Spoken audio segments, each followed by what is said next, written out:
What is sounds from the past? First and foremost, it is... What happened in the Łódź ghetto in Poland during the Second World War? Many of the citizens in Łódź doesn't have that much knowledge about the history. To make the stories more available, students from Norway, Poland and Germany participated in a workshop where the goal was to create concepts that visualized the Jewish ghetto. Sounds from the past was one of the ideas. So in short, we are trying to bring the past of the Lodz or Łódź ghetto to the present of the Łódź ghetto, kinda, because the ghetto still exists in Bajuti. The German students Benedikt Uphoff and his friend Monik Müller got the idea of the concept Sounds from the Past after joining an historical tour around the Łódź ghetto. They wondered how the city sounded like in the 1940s. What was the gossip, what did the people sing about, and what were their concerns? So people can use our app to go into the ghetto and feel and hear the sound of the past to kind of get this illusion and immersiveness of being there and feel how it was at that time. In a tiny hotel room surrounded by cameras, sound equipment, computers and energy drinks, the German students are doing the last preparations before going out to film in the ghetto. They are making a video that shows how one can actually use the app Sounds from the Past. Cameras and Manik is preparing his sound stuff like microphones and recording devices. So it's kind of getting exciting right now. Before heading to the ghetto, Monik and Benedikt are meeting up with Bjørnar Sævik and Synne Arnesen Jenseg, who is also working on the concept. They are discussing the main idea about the application. And saying that people are not meant to go in groups and listen to this. It's kind of a solitary experience. It's kind of like our target group as well. That we like not targeting people that would like book a guide. Yeah. But rather those who just want to explore the city on their own and be independent. The loner guys.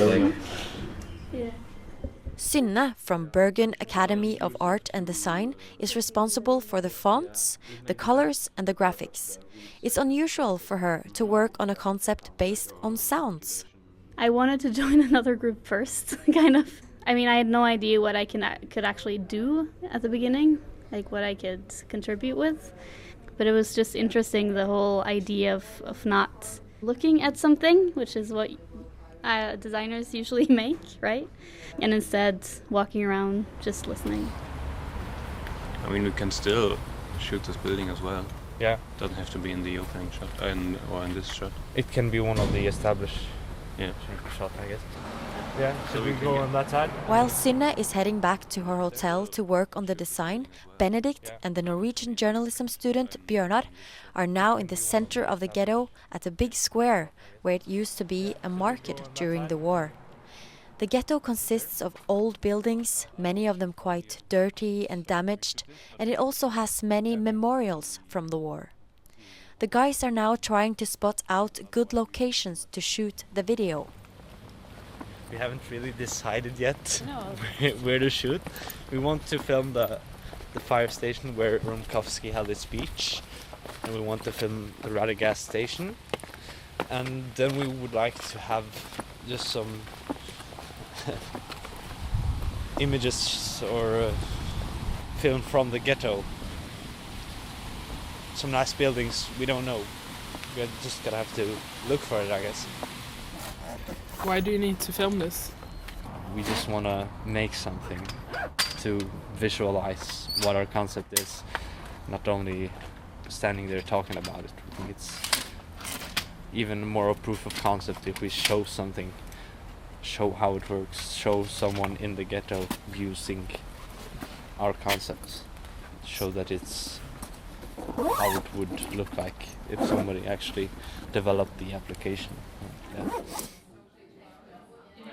The group are often meeting teachers and professors at the Dialogue Center in Łódź to get feedback on how they can improve their idea. I think They like our concept. It's just some minor tweaks here and there. Tomorrow they are going to present their idea to the teachers and staff at the Dialogue Center, together with the other groups. The group are feeling prepared, and most things have gone quite smoothly during the developing process, although they have met a few ethical problems along the way. Yeah, the historical accuracy was probably one of the biggest topics when it came to our concept, because we don't really have like historical sounds or recordings, so we have to build them ourselves. And there's obviously a problem there because we are making an artistic impression of the sound of the past. So we have to communicate that to the viewer and user of our app.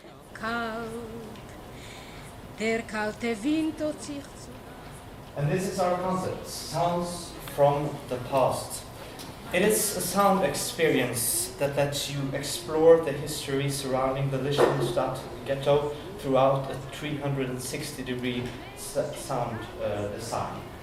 The group has enjoyed developing the concept Sounds from the Past, but Monik and Benedikt wish they could have more time in Poland to actually finish the product. For us in particular, it can be demotivating not to have a final project, simply because we come from a very practical background. Also because we have the location. Why would we go here just to make theoretical work? We have all this information right before our hands. We have the locations, we have the people. We should make use of it.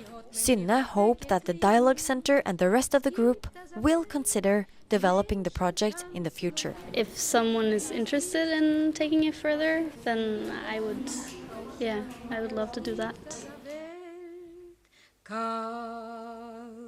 Es fällt der Schnee da auf die Gas.